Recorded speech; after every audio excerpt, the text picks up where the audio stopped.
Hello crafty people, it's Sharon here again, and today I'm coming back as promised with a further video featuring these two cute characters.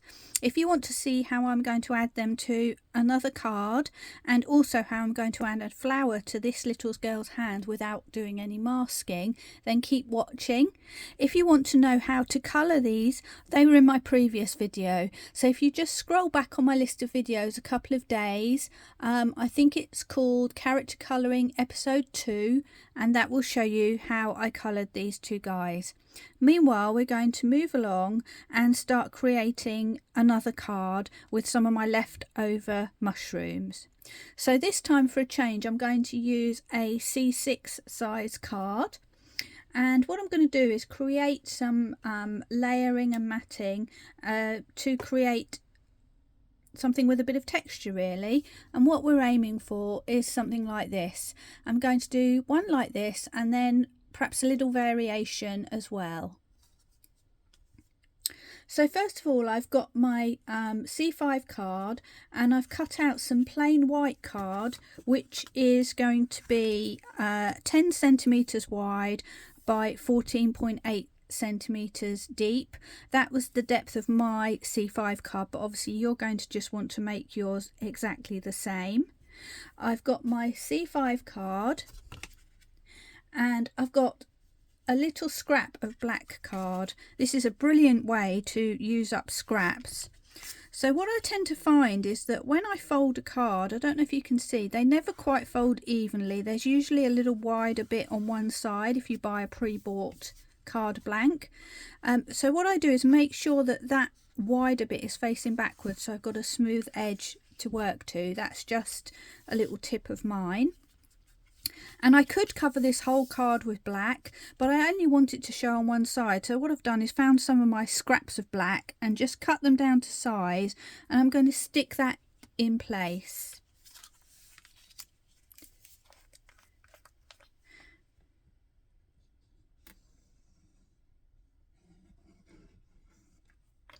And this sort of template can be used for all sorts of characters, not just the mushrooms. It's a really nice sort of layout that you can use with any character that you've got from any stamp sets that you've got really. So that's my little bit of black.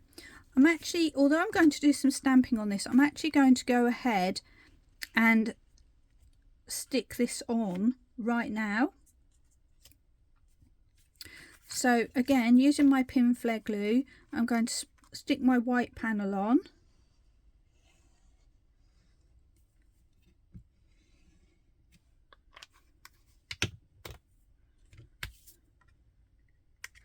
And what you'll find is if you put that flush up with the left hand side of your card, you will just be left with a little black border on the right. And the reason I'm using wet glue is that I can just wiggle it around a little bit and get everything straight. Now I'm going to add a little bit of decoration to the left hand side, and again this is great if you've got scraps. I've got a piece of red spotty card here, and the thing to note with tearing is that if you tear towards you, you will have a white border on the line that's left to one side. If you tear it the other way, it will show on the other side. So I want my white line to be on the side of my little dots. So in order to do that, let's just do a little test. There we go. I want to tear with my dots to the right. So I'm actually going to just carry on with that now and tear all the way down a rough line. If this is too organic for you, you can actually cut a piece if you prefer.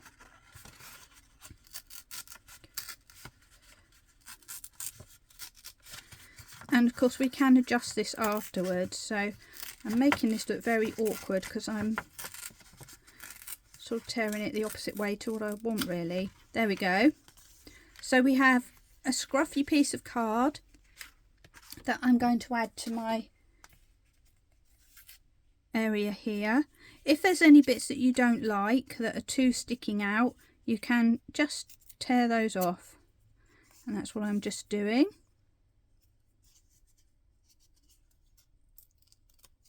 There we go. And this is another piece ready to stick onto my card. Now this is slightly bigger, and I didn't cut this deliberately, because what I'm going to do is stick it on, let it dry, and then just trim the edge that I don't need.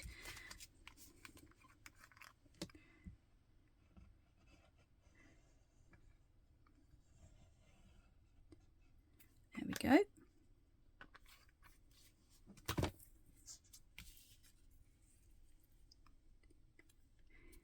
And then I'm just pressing that right up against the edge of my border. So if your little white piece didn't fit perfectly, that's not really a problem, because you can correct it by putting this little piece over the top.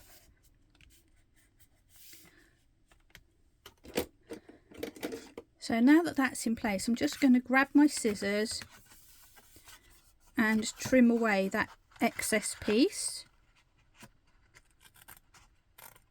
This is where a big pair of scissors comes in handy, because you can do it in one straight cut, but I just only have my little ones here, so there we go. And now we're ready to start decorating up. So ultimately my little person's going to go down here, and as you can see, that looks very blank and plain at the moment.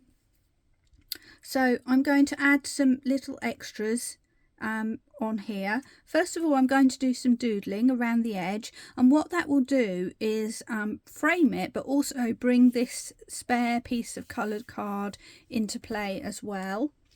So what I find is that if you've got a bit that's sort of sticking and you've got a raggedy edge, work from the edge downwards across your raggedy edge, and that way you'll get a good line. So I'm drawing a wobbly line, and I'm using a 0.2 uni pin. Now if I try and draw this way, I'm going to hit that bump and it's not going to look so good. So I'm just going to twizzle around and again draw over that rough edge from top to bottom, and finally going down the side here. So you want to make sure you kind of got a matte paper if you're doing this, not a glossy paper, otherwise the ink won't stick. Now I'm going to do some scribbling, but I'm going to do something different today. I'm going to do it like as if it's zigzag stitching. So all I'm doing is going all the way down using my line as the center part, and you'll see they're not all the same. This isn't a neat zigzag stitch. There we go. I'll bring that up and you can see that a bit better. And then again, follow the same process. I think it's easier to see on the white actually. It just gives a slightly different effect to the ones we've done usually. And you'll naturally, you will change sizes and shapes and have little jerks and bumps. There we go. And I'm going to turn all the way around to work from top to bottom, so I don't get into trouble when I hit that lump of extra paper. And there we have our doodling complete. The next step is to add a little bit of embellishment. So I'm going to go back to my stamps here, and I'm going to put, I think, happy wishes. We've also got so much room in my heart for you, and lots of love you lots, sorry. So this is the So Mushroom stamp set, which I used to get my original characters from. And just so I get an idea of my placement, I'm going to put my character on my card roughly where I want him to be.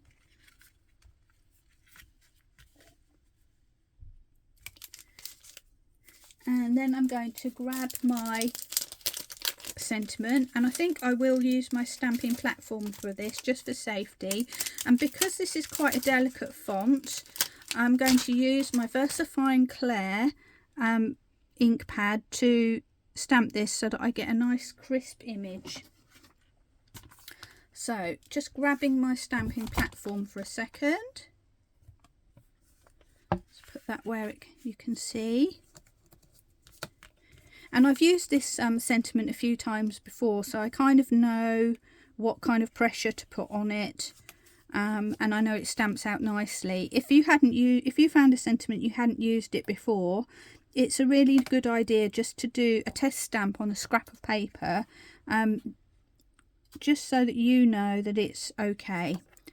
I'm just gonna eyeball that, and I'm breaking my own rule and doing a straight sentiment this time, not one on an angle, and just hoping for the best that it looks okay. So I'm tapping away with my VersaFine Clair. That's VersaFine Clair if you haven't seen that before. And I'm just going to press.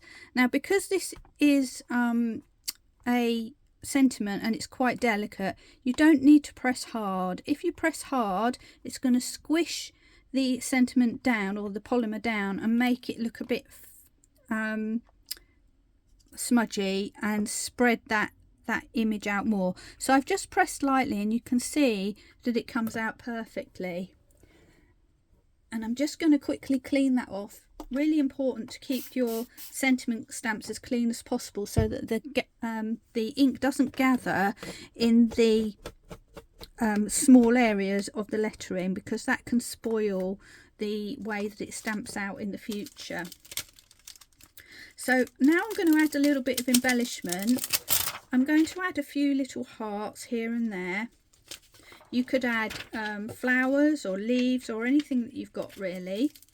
But I want to do a heart, so I have got another stamp set, and if you look on Tracey's stamp sets, you'll find little hearts and little interesting little added bits all over the place on her stamps, so you don't have to have this particular one.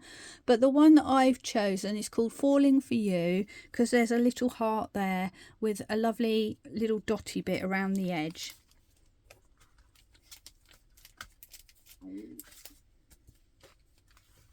So I'm now going to take my little heart. I'm going to use my VersaFine Clair once again, and this time I've got a little stamping block, just because I want to be able to move this heart around easily. But I am going to just do a test stamp. Yep, that looks lovely. And again, because this is a smallish stamp, you don't need to spend too, press it too hard. So I'm going to put one just above the mushroom's head,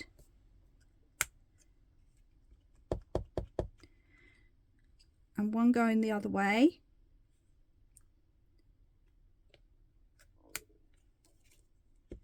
And I'm going to add one just above this sentiment, just to bring that in together, so it looks like the hearts are floating away. And when you add little embellishments like this, another good rule to remember, or guideline I should say, is that to do your little bits and pieces in odd numbers. So you'll see I've done 3 stamps there, and the reason for that is that it stops it looking so uniform and contrived, and also nature and our eyes are drawn to odd numbers for some reason. So if you look at petals on a flower, for example, you'll find that they never have even number of petals, unless you're lucky enough to find a 4-leaf clover, but that's another story. So that's the general rule. So I've got 3 of my little hearts. I can now take away my stamp platform, and I'm now going to add just a little bit more life and interest with a little bit of ink splatter. So I'm going to go back to one of the colours that I used on my previous video, and I'm going to use a distress ink called Festive Berries, and just put some of that down on my mat. I'm going to use my trusty fan brush, which I've dipped in water, pick up some of that ink, and I want my splatters to go that way. So I'm starting from this bottom corner and sending them up to the top corner. There we go. And that just adds a little bit of interest, breaks up that whiteness. And you could do that a couple of times, let them dry, and then add some thicker, darker ones, or you can just leave it just like that. So if I bring that up closer, hopefully you can see the lovely little splatters. I'm just going to let that dry for a moment, and then I'll come back to you so we complete the finishing touches, just simply adding our little character, and most importantly making sure that he's grounded on the floor and not floating. So I'll be back in just 1 second. So my spots are now dry on my card, so I'm ready to add the finishing touches, which is going to be sticking my character in place and adding some grounding for him. Now I'm going to just stick my card with my pin flare glue. You can raise it on foam pads or with silicone glue if you prefer, but these days I'm going for flatter cards just because of postage restrictions here in the UK. So I'm going to put him in place flat, and because he's on a piece of watercolour card which is quite thick, he looks quite raised anyway. So I'm just positioning him, making sure he's standing up straight and putting him in the right position relative to the hearts. But now he does look like he's floating a bit. So the little trick we have for this is to use an ink and just brush a little bit of ink underneath his feet and just round to the sides to give him a little bit of floor to stand on. So I'm going to use a small stencil brush. This one happens to be a Lavinia stamp size 3, and I'm going to use some antique linen distress ink to pick up some ink. Always a good idea just to get a scrap of card and just dab and just check how thick your ink is so you don't overdo it. And then I'm just very gently going around the sides and underneath our character. And because I've only just stuck this, it is just slightly raised, so I can actually get underneath his feet. So it looks like he is actually standing on the floor. And what will happen is that as you're adding more ink without refreshing your brush, that ground will naturally fade away, so it gives a lovely little soft background for him to stand on. And there we have him grounded and in place. So that's our first card. Now we're going to do a slight variation of this, and we're going to use the little girl this time, and I'm going to show you a little trick for adding a flower in her hand without having to stamp and mask, because we've already got our character cut out here, and if we try to cut out a tiny flower it would be a total nightmare. So bear with me and I'll just bring along the next card to complete that next stage. I have another card here made up exactly the same as the previous one. I've just got a slightly different colour card, pattern paper on the side to go with her green boots and her green hair. So we're going to now stamp and put our little flower in place. Now the stamp that I have got is the Sew Mushroom stamps. I'm going to use my little girl and this little flower and put it in her hand. So let's take away our coloured version, and the first thing I'm going to do is take my little girl stamp, the same one I've used for my colouring, and put her in position. My card's already set up on my stamp platform, and I'm going to stamp her out in Versifying Claire once again. Now it doesn't matter if this is a perfect stamp or not, because it's going to just be for guidance. So I'm just going to ink up her and just press her in place, and that is ultimately where she is going to go on the finished card. And as you can see, it's not a perfect stamp, but it doesn't matter. It's just there to give me an idea of where she's going to sit. I'm just going to quickly clean my stamp off.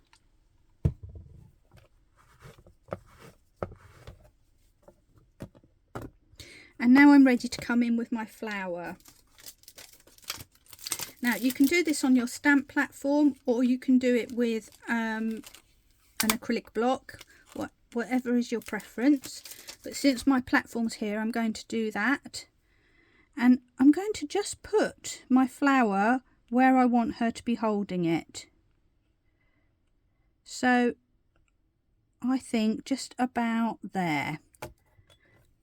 And I'm going to pick up and stamp. And this one I do want to be a nice pristine stamp, but because it's a very small and delicate stamp, again, I'm not going to press too hard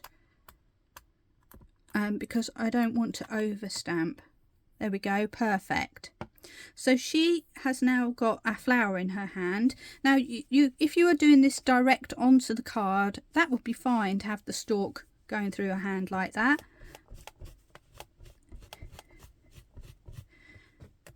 But we've already got ours pre-coloured. So that's our stamping done again. And I'm just going to take a moment to add a tiny little bit of colour to her flower. And it's so tiny, really you don't need to get into too much detail. I'm going to just pick a couple of watercolour pens that I've got handy. And these are aqua pens, and the reason I'm picking these is because they've got a very fine nib on them. I'm just going to colour that little flower with yellow.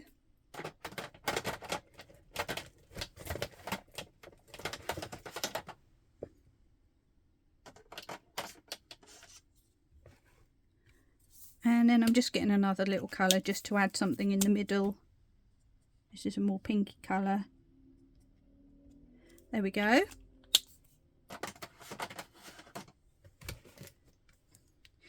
And the trick now is we're going to stick our little girl over the top like this, using our pin flare glue.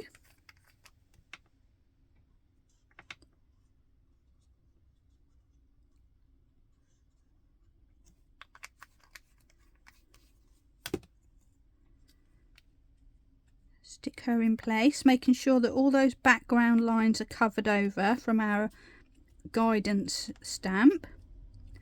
I'm just going to hold that down, and hey presto, she is holding the flower.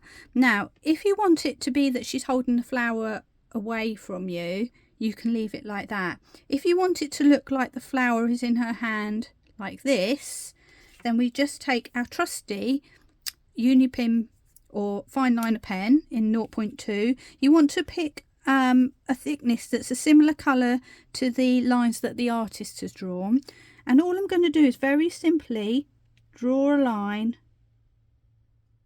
across to fill in that gap, and there we have her holding the flower. So that is card number 2. And in a minute I'm going to come back with another card just to demonstrate that we can use other characters with this very same layout. So watch this space if you want to see just one more card. But before we move on to that final card, we just need to remember the final part of this card, which is to ground our little girl. So I'm going back to my distressing that I used before, and I'm just going to pick up some of that and do the exact same thing.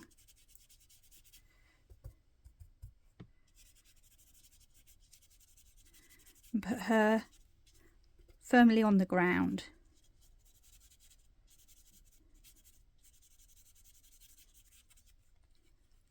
And there we have card number 2 with our lovely little girl holding onto a flower. And for my final variation, I've got another card that I've prepared in exactly the same way, but I've just used some slightly different embellishments and things like that. And what you'll notice is I've put a couple of little flowers down the bottom here that just seem to be floating around. I'm going to take a pen again and just colour these flowers. And all it needs is a fine liner pen. I'm going to make mine blue. And I'm just literally going to colour these in. Leaving little white bits is fine because you know, these are sketchy, so they'll work perfectly with that sort of scribbly appearance. And I'm just going to get a yellowy colour just to make one of my flowers a little bit different.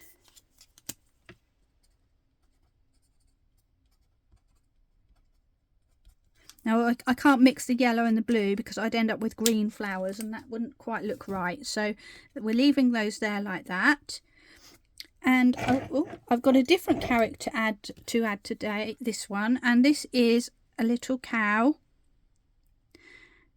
And what I'm doing is I'm going to have it as if the cow has thrown the flowers up in the air and there's just a couple down on the floor growing in a patch behind, and I'm positioning my cow slightly differently. Rather than having him in the middle, I'm taking him over the edge like so. So his little ear sticks out over the border here, so that's another slightly different look that you can get. And again, I'm just going to glue him down.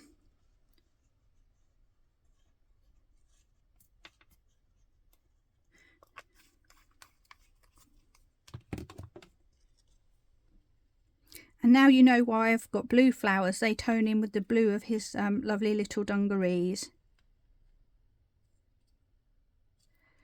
There we go. So I'm just wiggling him into position. And now I want to ground him as well. But this time I want him to be standing on the grass. So I'm going for a slightly different colour. And that's going to be a distress ink, and it's going to be mowed lawn, which seems quite appropriate really. Just give him a little press, he doesn't want to stick. So taking my ink, I'm going to do the same. Oh dear, I should have dabbed that off, shouldn't I? I've made that very dark, but no worries, we will just blend away. There we go. So mistakes do happen, but it's not the end of the world. There we go. So what I've done is I've just pulled that ink across so he is standing on a wider lawn. And then finally I just want to add some little bits of grass. So I'm going to just do a little wiggly line like this, and then I'm just going to add a few scribbles to give that impression that he's standing on a grassy mound. And that is the final card. So we've got 3 cards all using the same process, starting off from our mushrooms that I coloured the other day. This little guy, I have got a video where I coloured him too, so if you check back on my video list you'll find him and how I coloured him to look like this. Let's just see if we can bring our cards in so that you can see them all together. And there we go, 3 cute little cards, all following the same process, all slightly different. We have our basic mushroom, we have our mushroom holding a flower, and then we've changed it up with a different character and different embellishments. And we have another little cow waiting in the background for his forever home on a card as well. I hope you enjoyed that. If you like what you see, I'd love if you would subscribe to me and perhaps come back and watch some of my other videos too. Meanwhile, that's it for me today. Bye bye for now, and I hope to see you soon.